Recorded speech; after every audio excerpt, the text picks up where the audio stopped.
What's that? Howls from the woods, movement under the water, something you notice off the corner of your eye, but you look it's gone. This is Cryptid Talk. Hello, everyone. How's everyone doing?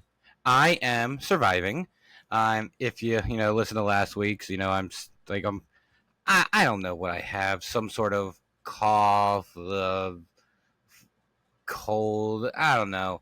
Right now, I'm just dealing with an ever persistent cough that always seems to happen to me. Anytime I'm ever sick, I always get a very persistent cough that just likes to stick around with me. And it's always a cough. Like a lot of times, I might have like a like a cold or stuffy nose or something along those lines. But there's always a cough. But I think a cough is pretty much one of the most common things with anything whenever you're normally sick. But whenever I get a cough, it is persistent. And right now, it's being persistent right now. And right now, I literally just before starting to record, I put in that little numbing throat spray that's supposed to kind of help with like sore throats and stuff like that. So at this point, I'm literally willing to try anything, even though I've always had a bad interaction with the throat stuff. Because every time as a kid, I'd ever try it, I would try, I would spray it, and I go like I would really act like I'm choking and dying, and then I just like spit it out, get some water, and just like just gargle that because just could not. So my it's not as bad now, but obviously that stuff like numbs your throat a little bit. Try especially more so for like sore throats. So if I sound weird or like little coughs like that be happening, I apologize. If I ever feel like a big cough is coming, I did it a few times last episode. I will mute my mic so I am not. I'll mute my me. I will do that, and so that you don't have to deal with it. Like right there, I did it right there.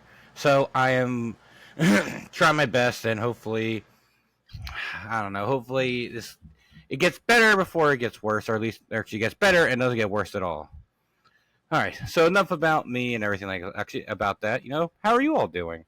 I hope you're all doing well. I hope you're all safe, healthier than I am right now, and you're just having a good time. If not, I'm sorry about that. Hopefully, listening to the podcast or just taking your mind off of everything in life helps right now, and hopefully, this makes it just a little bit better, if not by much.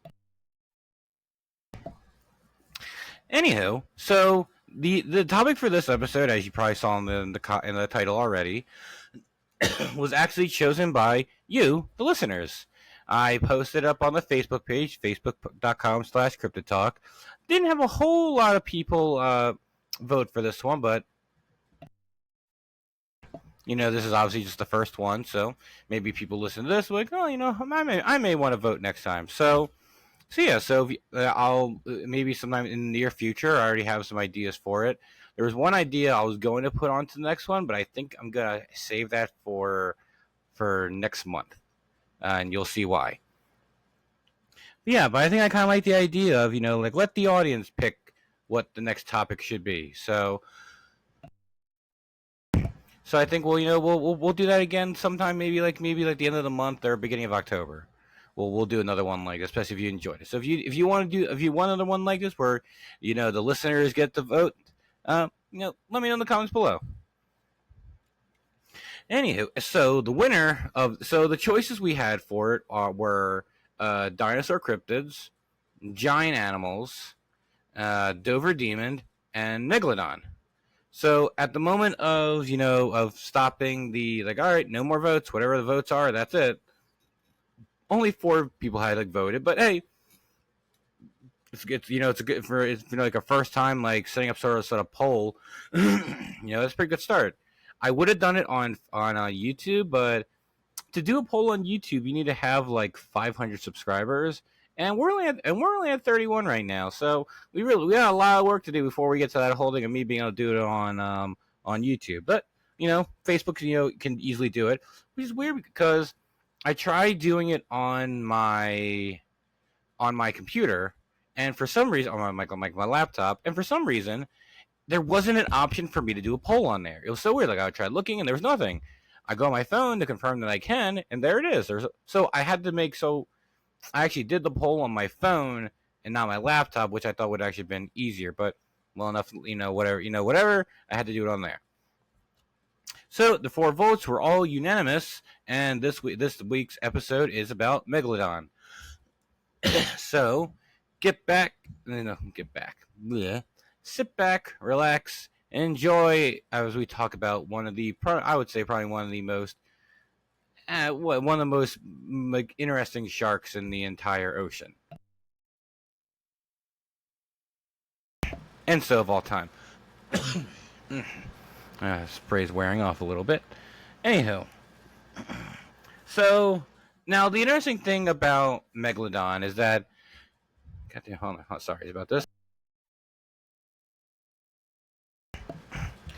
Sorry. Is that Megalodon is a little bit different than like normal cryptids. Megalodon, is a creature that we knew to exist.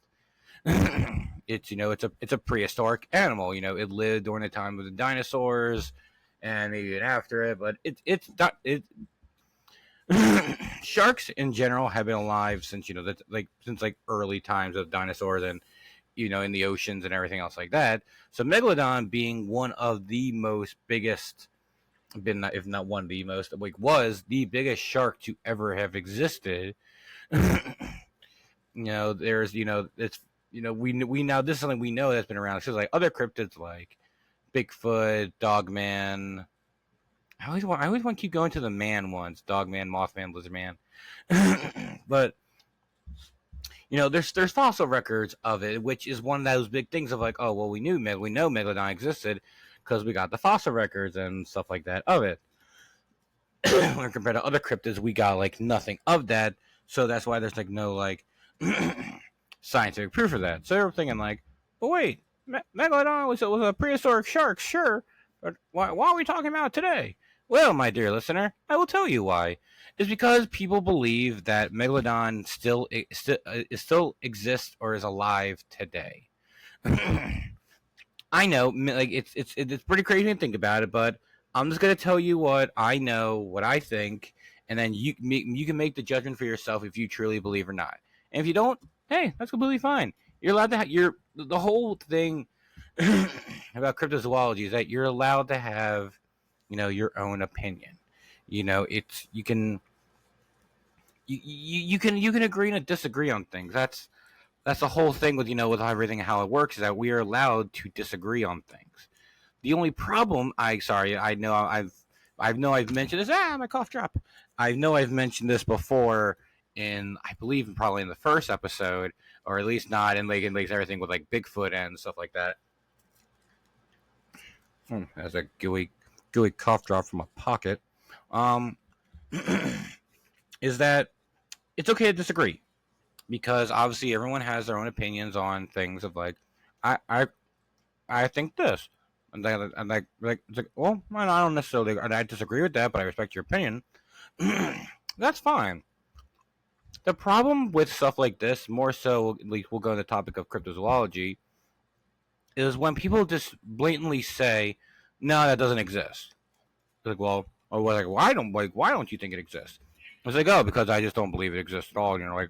It's people don't really give any real, reasoning for it. Take Bigfoot for an example. People don't believe. Sorry, I got a cough drop in my mouth. People, people I don't believe Bigfoot's real. It's oh, why? Well, this is not possible. It's well, have you looked at the evidence?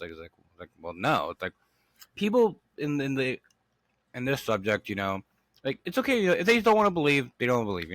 That's whatever. They can say, I just don't believe. But when they say they just blame and say it does not exist, but then don't give any evidence behind of why, then it's then you're it's almost in a way your argument's almost invalid in a way, because you're not giving any evidence to support your claim on why you don't believe it's real. Again, it's fine if you don't, but you got at least it's just I don't believe because of ABC. Okay, that's fine. So if you're someone out there that's skeptical of things and stuff like that, don't just up and say they don't exist. It's like, well, why don't you think they exist? And you don't really say anything. But like, if you say like, I don't believe they exist, then that's fine. That's completely understandable. And or like, it's like I like when you say like, I just don't believe they exist. It's like it's a problem. Like it's like or like they don't exist, but like I just don't believe they are. And then like that's fine. So in the proper words of saying it, say I simply just don't believe in it, and then say like just give some sort of maybe a few little reasons why, if anything. But it's really saying it's just not real. I don't know. In my way, it just seems a little bit of an improper way of saying it. That's just me. Because I've ran into a bunch of people, or like I've heard people saying like, "Oh, this doesn't exist" and everything like that. So, but now in the case of Megalodon, we know Megalodon has existed because again, fossil records. That's the tough part with other cryptids and stuff like that. So Megalodon. Megalodon was a prehistoric shark that lived 23. Wait, hold on. Why did I do it like this? Hold on. We're switching around a little bit. 3.5 to 23 million years ago. 3.5 million to 23 million years ago. And so, that was the last time, people roughly believe that it lived along to. Let's see. I thought I wrote this down, but I guess I didn't. So Megalodon, has been around, for a very long was around for a very long time.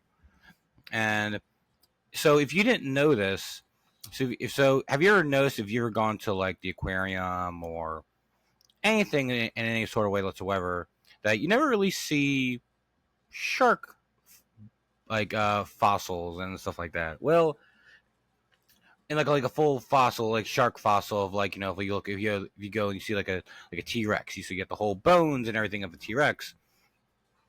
Well, the only bones sharks really do have is their mouth and teeth. Now I think they might have some in like I think they might have some like spinal cords and stuff like that, but more or less most of their teeth is literally most of their bones literally just in their jaws and their teeth. The rest of their body is like cartilage. It's kind of like us with our noses and ears. There really isn't there aren't any bones in there. It's just cartilage. So whenever you see like a skeleton of like a person and stuff like that, that's why there's never anything there. Where there's always that gap in the nose and there's like nothing for ears there because there's just nothing there. So sharks are the same thing. That we only know just the idea. We can only have a rough idea of sharks just by measuring. All right, here's their jaws, and then not doing some smart math, which I am not smart enough to do. Will tell you, okay, this creature is about this long and stuff like that. So it's kind of interesting, when we kind of have stuff like that to be able to see that. Now, if you've ever gone to like an aquarium, there's a chance you might have seen a Megalodon jaws. Because it's like that's a very common thing they like to seem to have in aquariums. Like, oh, here's the jaws of a Megalodon and stuff like that. You can kind of like stand in front of it and just get an idea of how big it is. Their jaws. Actually, what? Hold on. I forgot to look this up. How tall are Megalodon jaws? How tall is Megalodon jaws? So their jaws, standing up, is like 6.6 feet. That's crazy. And there's also roughly around the same thing for a cross. So I think I remember there's an old picture of me like me and my dad are standing in the jaws, and it's like bigger than him, it's like taller than him. So that just gives you a scale of how big this animal was back then. It's terrifying to think that something like that used to exist in the ocean back in the day. Fun fact, also, I knew it stood for something, so I had to re-look it up. But Megalodon, its name actually stands for large tooth. And it kind of makes sense, some of the first things that people found of Megalodon were the teeth, and just seeing how big those teeth are, it's pretty crazy. and so that's how they got the whole name for it and everything else like that. And we all went from We went from there. So fun little fact, that's what Megalodon means, and it means large tooth. So back in its prime, when the back in the old dinosaur times, a lot of people estimate that Megalodon was 60 to 70 feet long. That's huge. That's huge. Can you imagine a obviously it's not as big as a blue whale, because blue whales I believe can be up to like 100 feet. But can you imagine like a carnivorous shark-sized blue whale living in the ocean, like as prominently as it probably was back then? That'd be pretty crazy. Oh, and it can also weigh up to 60 tons. So yeah, let that soak in a little bit.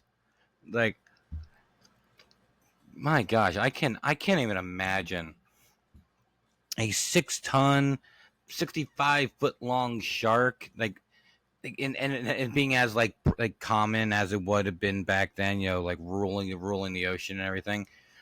That would be just mind boggling to me, and I personally like to see it at a very, very safe distance, and no way whatsoever to it being any danger to me. But that's interesting. So that's how old Megalodon lived up till with and then some so for a while when they would find these teeth and then do some DNA tests on them and everything, with a more recent way of doing it is like radioactive tests. To them, originally scientists said that the youngest, more recent teeth of a megalodon were actually 2.5 to 3 million years old. So showing that's like the most recent teeth of the creature that showed how roughly that's right around when it died, and that there is the one thing that people say that it can't exist today. However, within the past some years, some teeth were found of megalodon. I saved the little thing right here. Never mind. I thought I saved that. Whoopsie doodles. Okay. So these teeth of megalodon were found. I believe they were found like they had a neck going along, and as the neck came back up, they found these teeth that were in it, and the teeth seemed very different. The teeth didn't seem as old as previously found megalodon teeth. So then they started making people question, like, how old are they and stuff like that, like, because they were. Because if you've ever seen, like fossils and stuff like that of, of shark teeth and anything that's more so like megalodon teeth, and just fossils in general, fossils seem like they're pretty much like they feel like they're like rock after they've been in the ground and everything like that, because you don't know how fossils are made and everything. But these teeth were a little bit different. Now obviously who knows what could have happened to the teeth from the time it fell the animal's mouth to when it was found, what happened at the actual time of the shark's death, and what happened after the fact. But the tooth wasn't the teeth, or I think it was like it was in pretty rough condition, where they had to they were pretty much, I feel like it was almost like hollow in a way, like the bottom part was like yanked out. It's like it wasn't as clean as a megalodon tooth that people normally find. Which, if it's probably like modern day sharks lose their teeth all the time. That's why they are continuously, when one tooth falls out, the teeth behind it pretty much grow and then move up and grow into place, replacing the tooth there. So that's another fun little fact if you didn't know that about sharks. That's why they have rows of teeth that just slowly just push the new ones up and everything.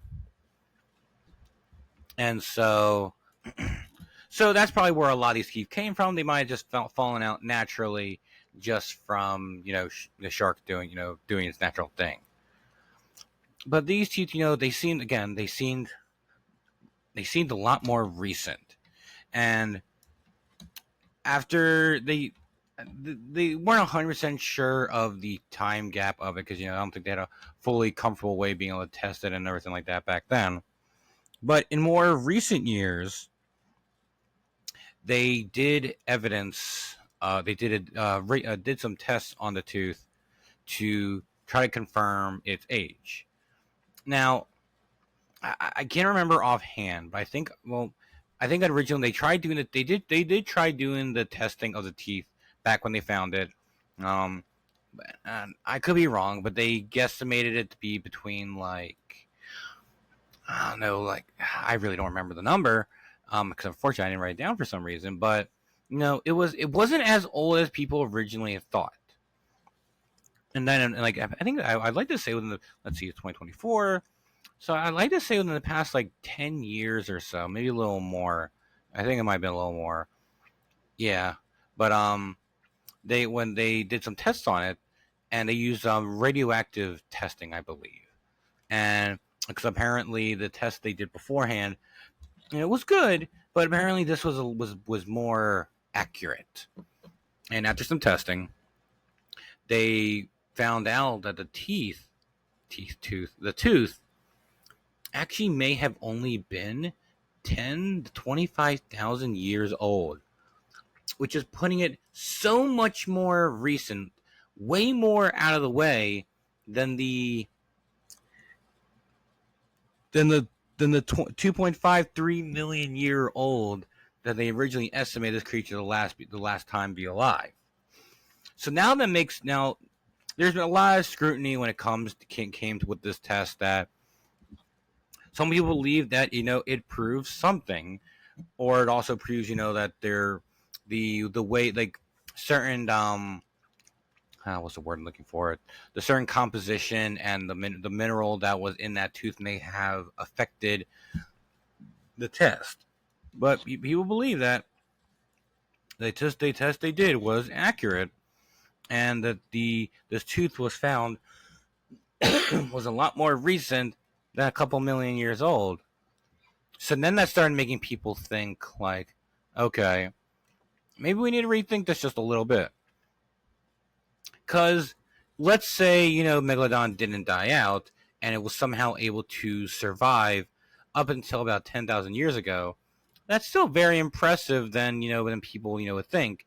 But now, let's say, if this is true, if this truly was from a creature that survived way longer than it should have, up until like only 10,000 years ago, does that mean the creature's still alive today? Well, that's where some people are still are trying to find out, and what some people believe. Because I think it was on Monster Quest when they were looking at the tooth for this, and when I was watching, I was like, this tooth originally said to be, the yada yada yada, was actually only 10 to 20,000 years old. I'm like, well, that's pretty interesting, and I'd like to think that was, I'd like to think it's true, because it would just be very fascinating to know that something creature such exists, but also terrifying in a way. But we'll get there. So, what about today, though? If the shark, let's just say the last one existed, like 10, 20,000 years ago. What are we dealing with now today? Well, I'm pretty sure I knew this ahead of time, but I had to look up just to be sure. So obviously, like every animal, dinosaurs, everything else like that, obviously evolution over time, and they make, we would have like a modern day relative. And it's probably no surprise to anyone, but the modern day relative of Megalodon is the great white shark. So not really surprising there, but pretty cool nonetheless.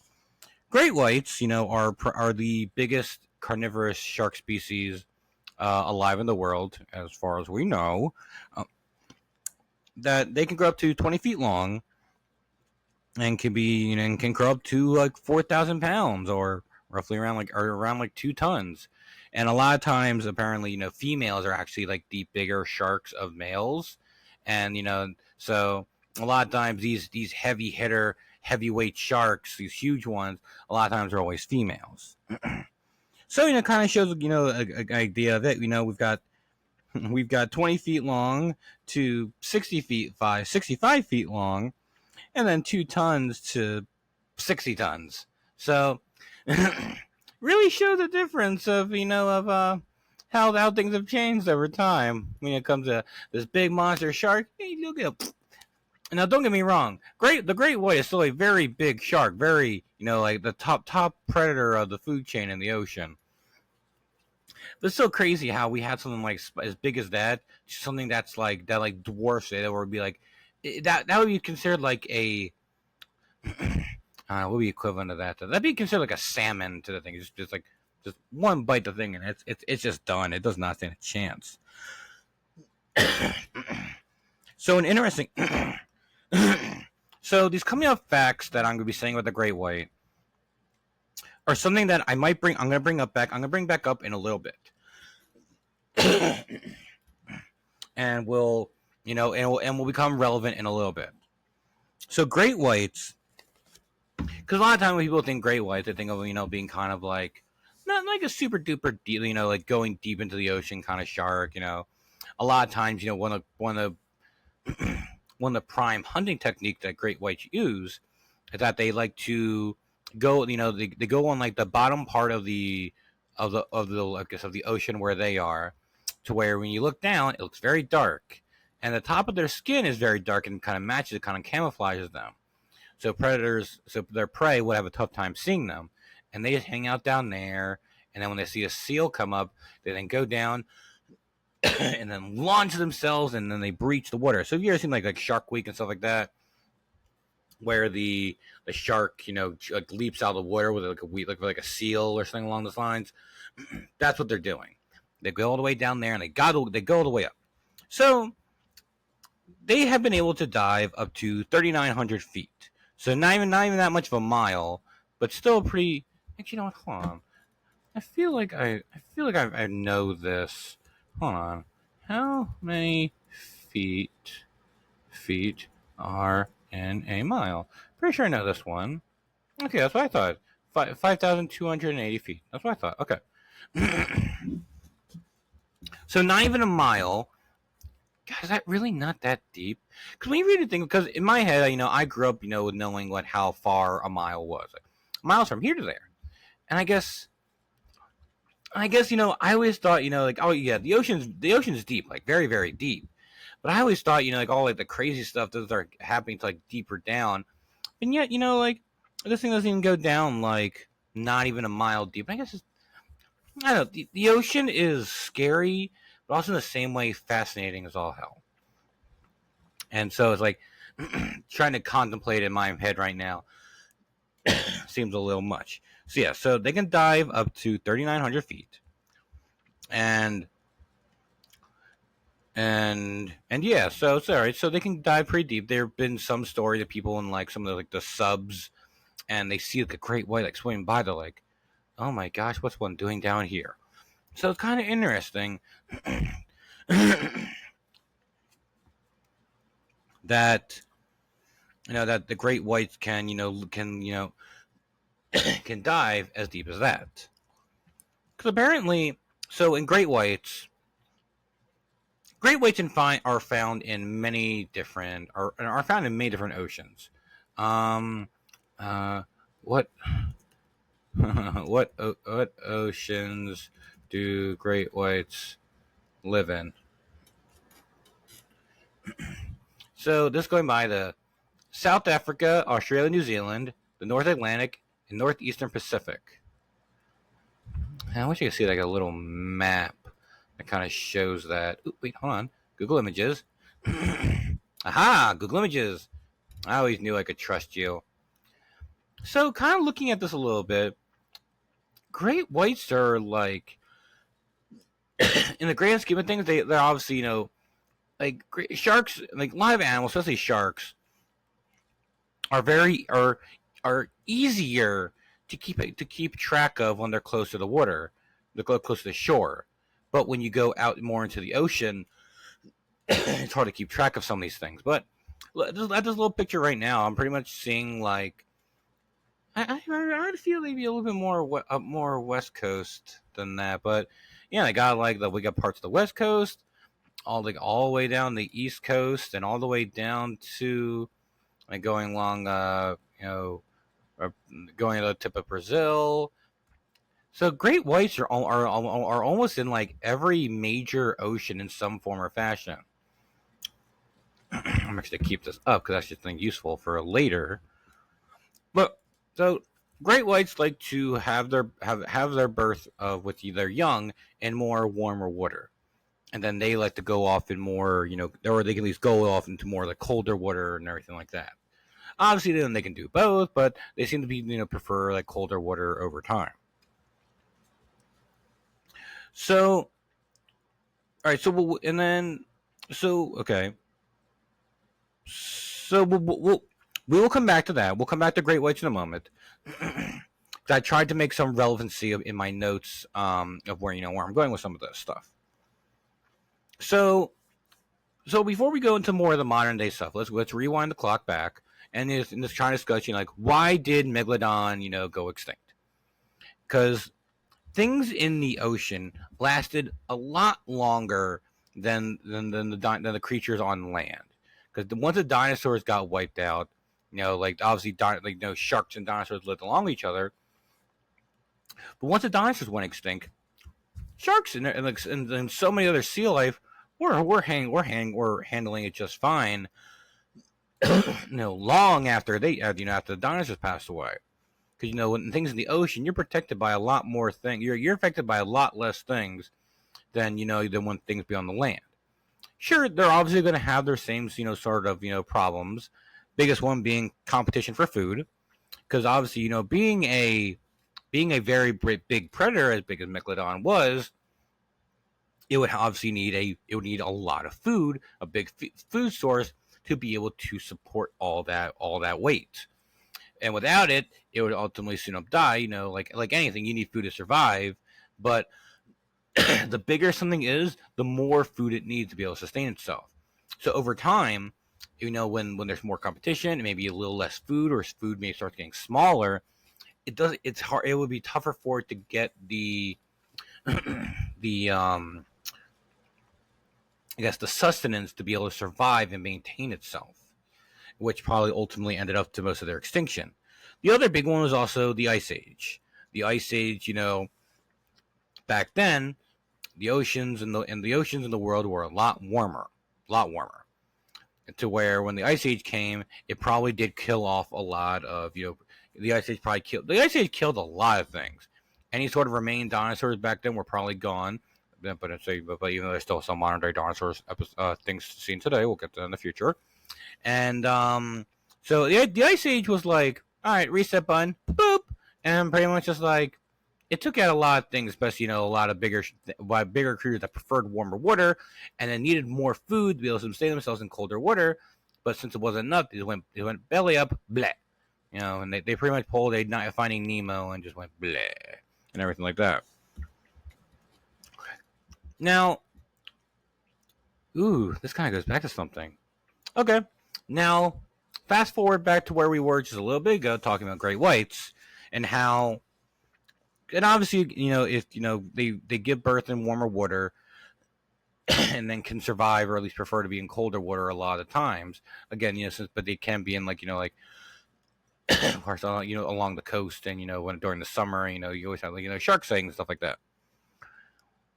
And yet, though, when you actually hold on, let me look at something real quick. How cold is the water?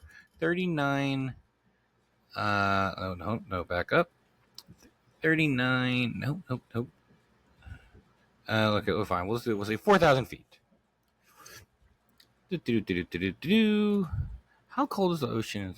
So when you're going down to that deep, apparently the temperatures are 40 degrees Fahrenheit, or for other lovely listeners, 5 degrees Celsius at a depth around like 3,000 feet. So probably maybe a little colder than that. So maybe around like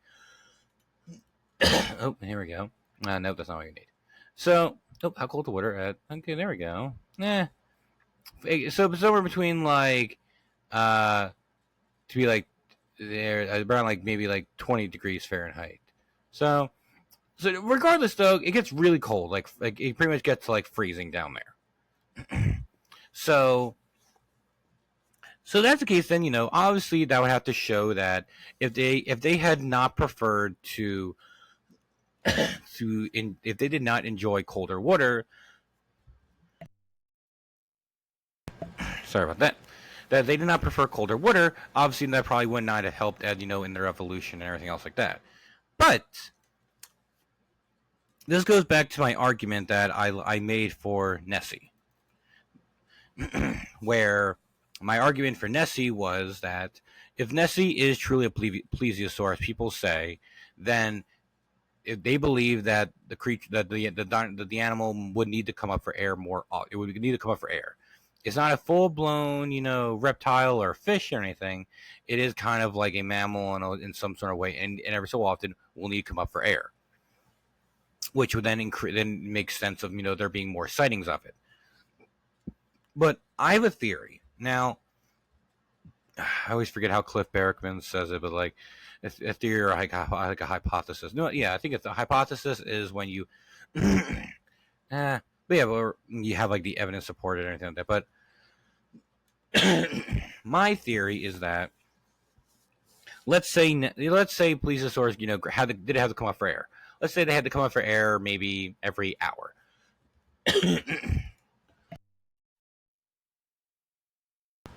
Let's say they had to come up for every hour. But let's say over time they had to, maybe they evolved into a way where they didn't need to come up for air as often, or were able to hold up hold their breath for much longer, and had to come up for air less. And so, which would increase, less sightings, or maybe somehow they learn a way of like being able to maybe they mainly need to breathe like once every 24 hours, and then and then come up for air like nighttime or something so small, and you wouldn't even notice it unless you're looking at every inch of the ocean of the lake of the loch at once. So I believe for the Loch Ness monster, my theory is that evolution helped it along the way for some reason, to where it could hold its breath for longer, especially in the cold water of of the loch. That maybe it evolved in some way to be able to compensate for that, not to come up for the air as often.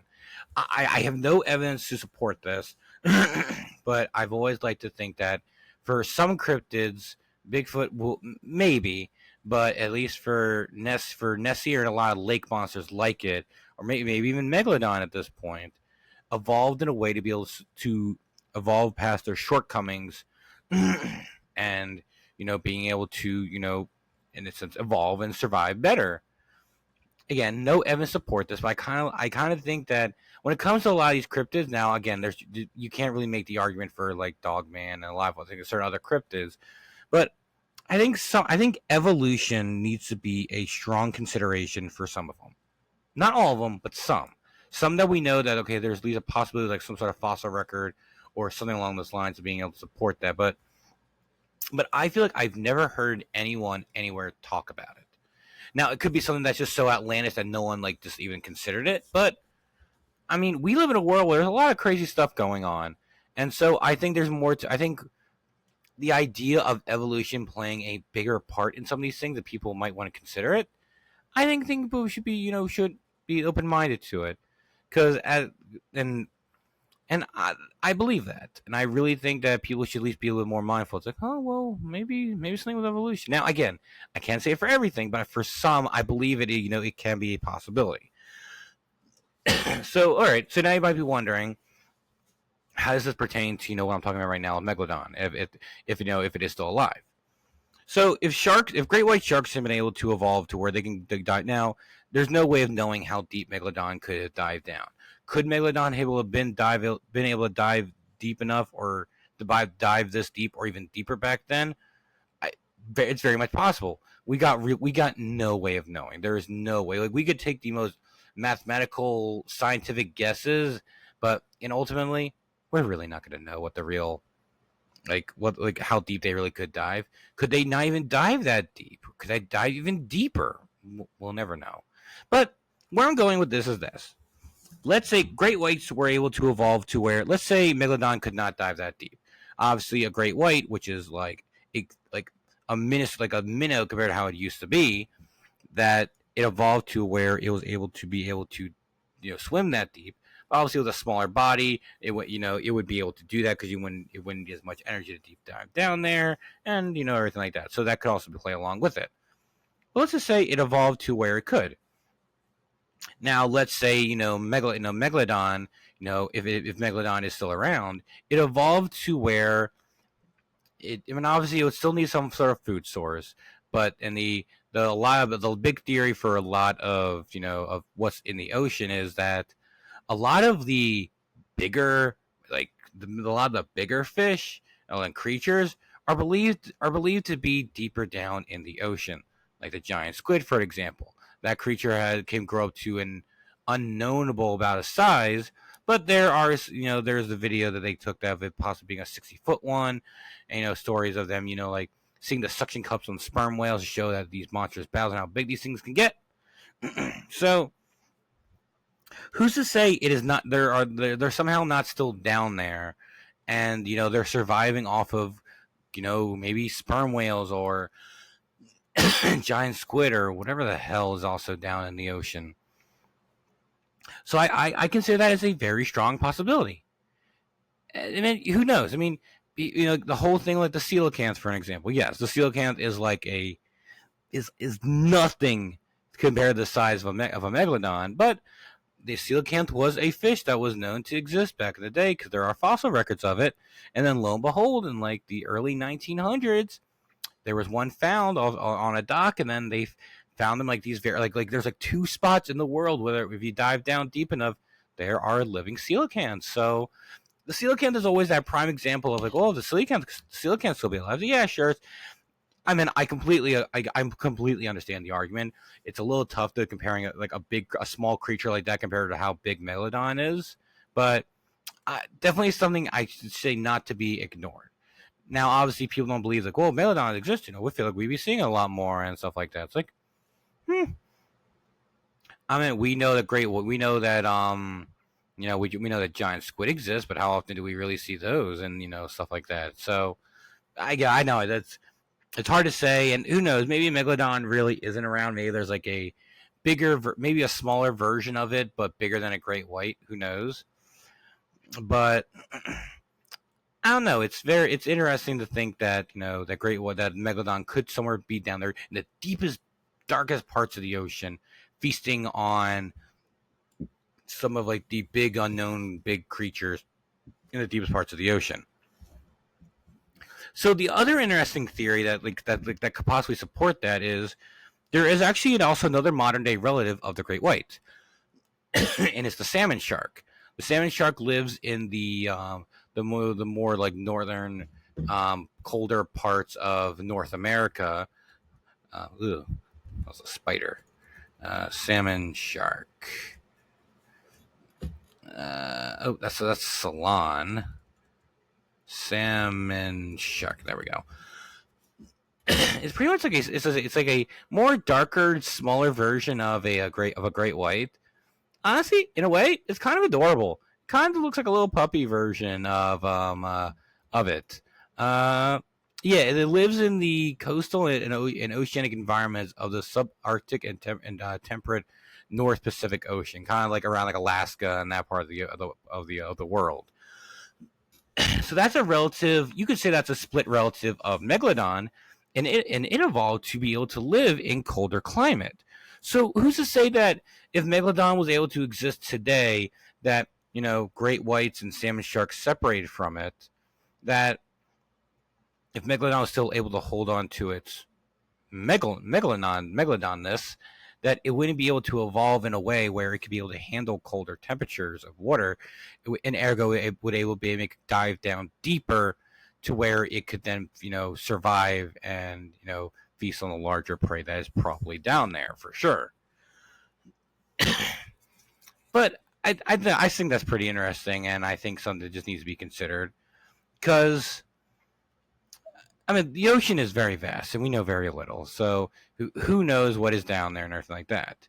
So now we can also you're probably also might be thinking of like, well, is there any other evidence of Megalodon besides the teeth and stuff like that?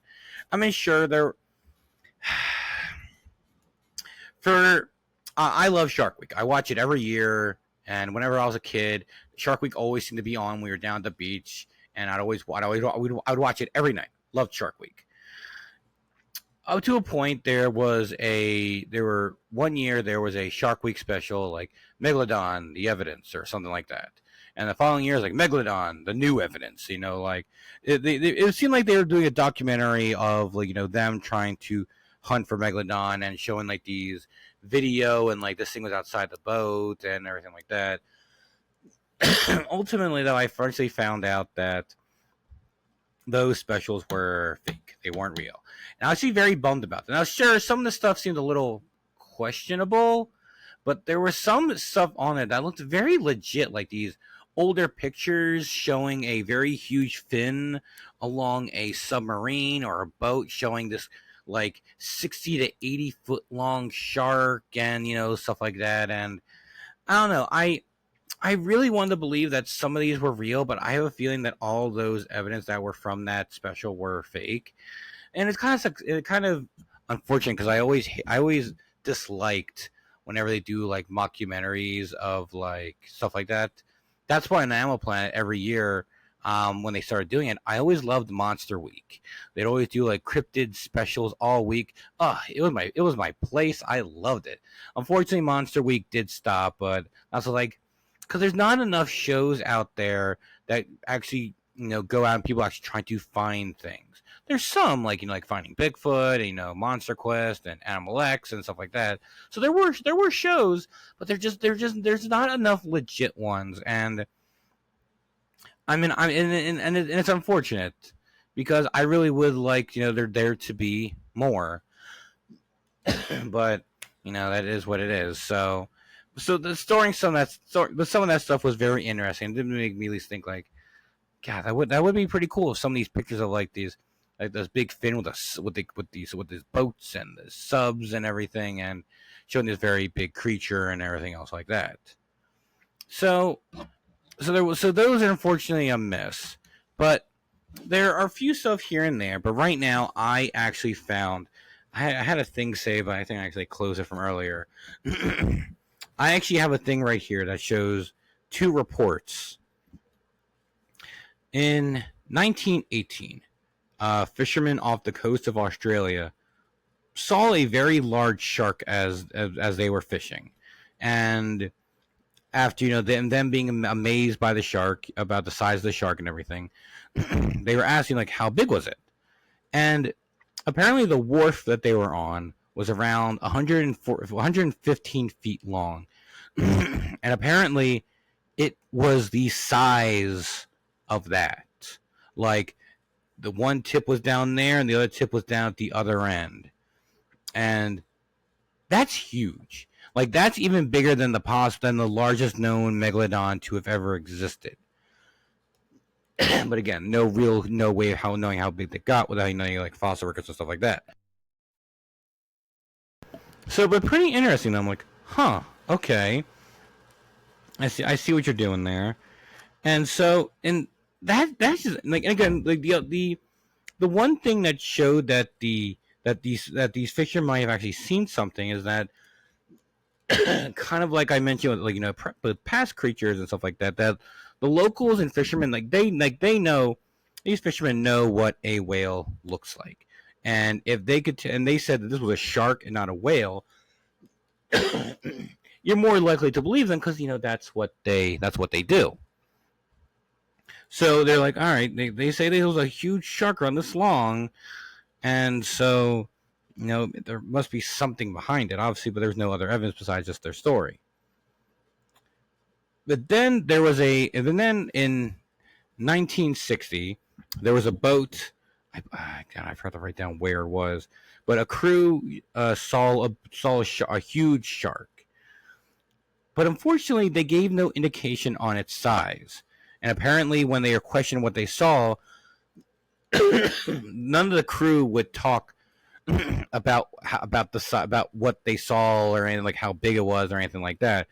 It wasn't until maybe like 3-5 years later where the captain of the boat finally spoke up and said what they saw. But unfortunately, the thing that I saw, it never gave any indication of the size. But the one thing that the captain did specify is that it was a huge shark, not like like, oh, that's a big shark, like a great white, stuff like that. They said this thing was huge. Now, what could be defined huge? I mean, like you could say a great white shark is pretty big, and we'll say like 20 feet. Huge could be like maybe double or triple that size, something that would dwarf a great white. But they gave I looked just to make sure. They gave no indication on the size of how big it was, so we would never really know how big this thing was. What's also interesting is that so like a lot of times great whites are always seem to be more like populated. The most commonly seen areas of great whites are always seem to be off the coast of Australia and Africa. I think especially like southern Africa, and that's where every so often these stories of Megalodon pop up there. But apparently, within the past 10-20 years, I forget where I saw these, but apparently, in the past 10-20 years, there have actually been stories of Megalodon or something like it off the coast of Maryland on the East Coast.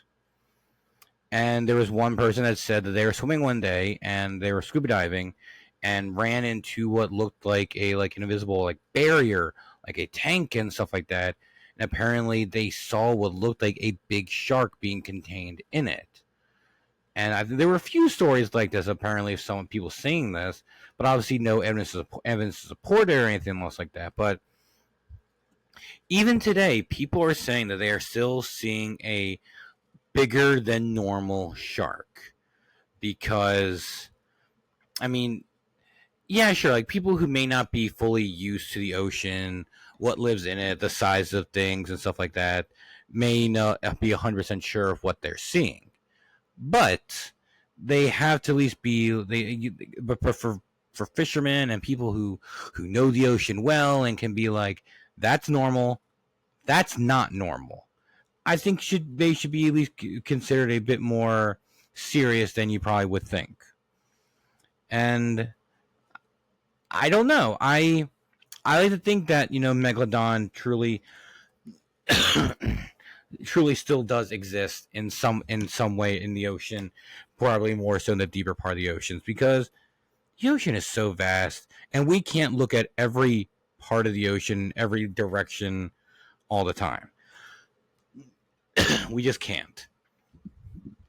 But hopefully, in time we will be, like, I don't know. That's something I've suggested before. Of there needs to be like a water version of a thermal camera.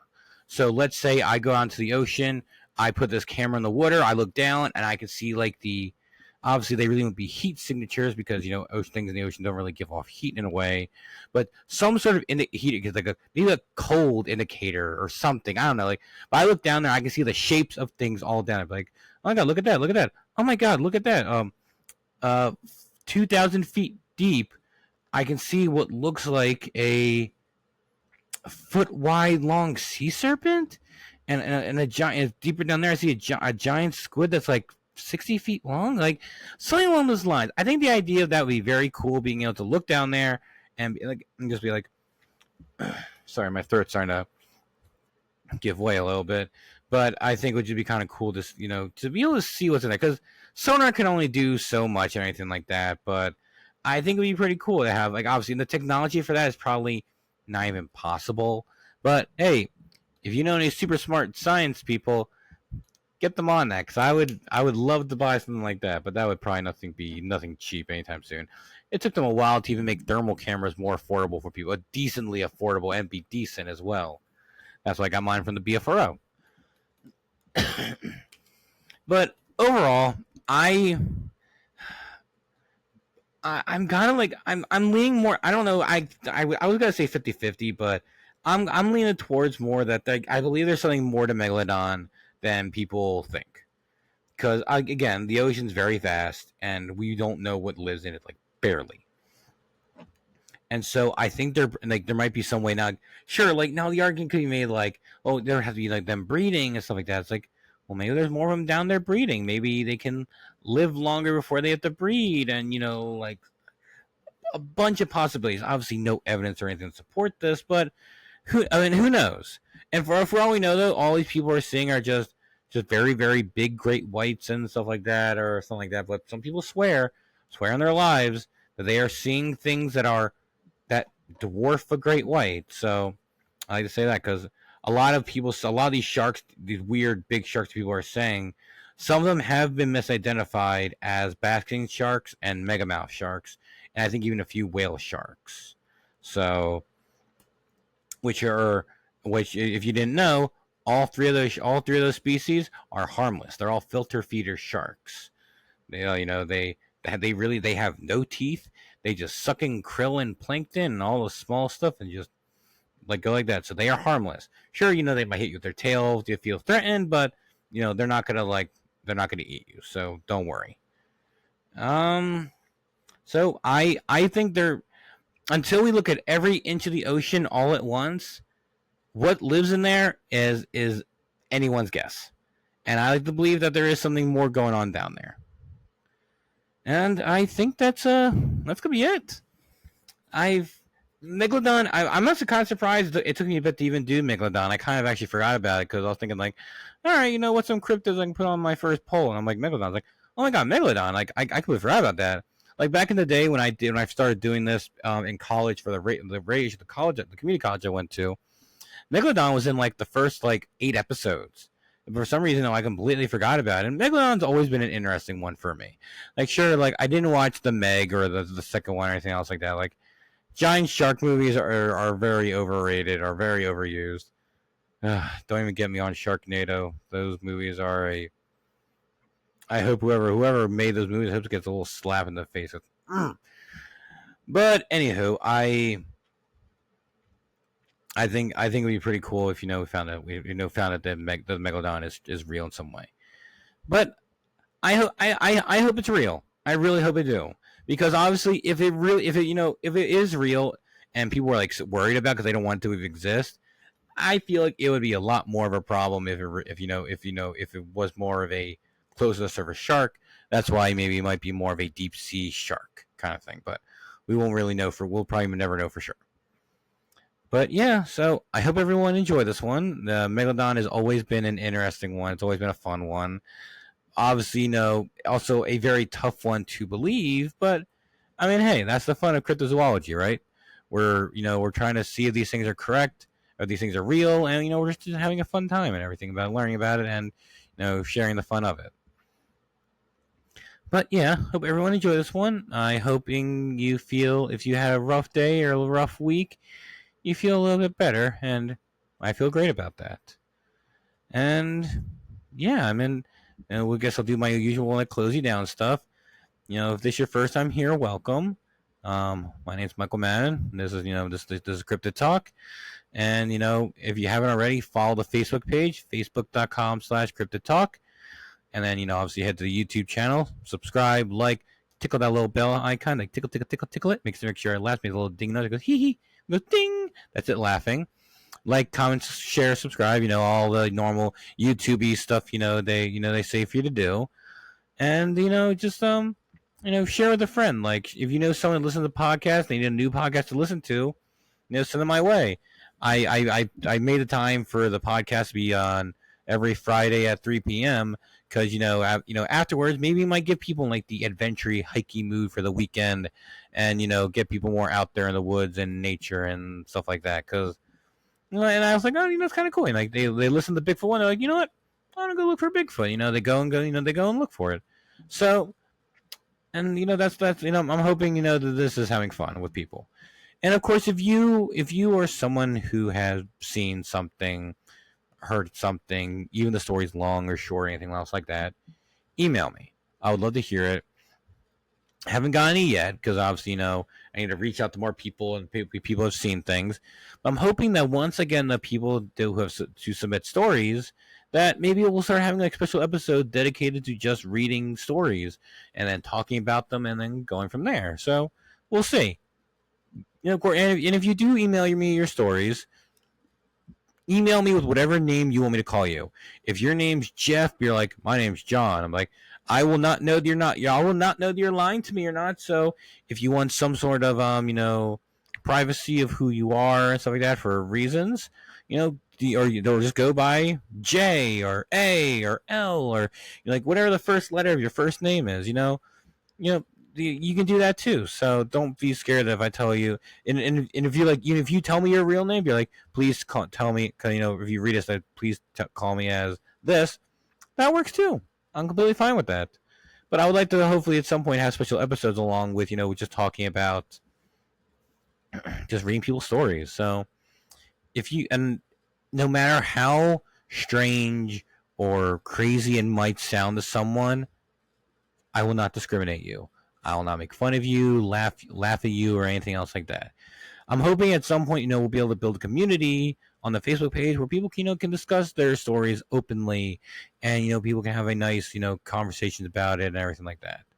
That's an idea for the future. Because also, I'm hoping by the end of this year to reach 100 subscribers, and we'll see. You'll see how far we can get. So, send me your stories. Don't be scared. Don't feel anything like that. I would love to hear your story, and even unfortunately, if it's something that you're worried about, like having sort of PTSD with it, take your time and sending it to me. But I would love to hear your story. I love to hear your stories, everyone.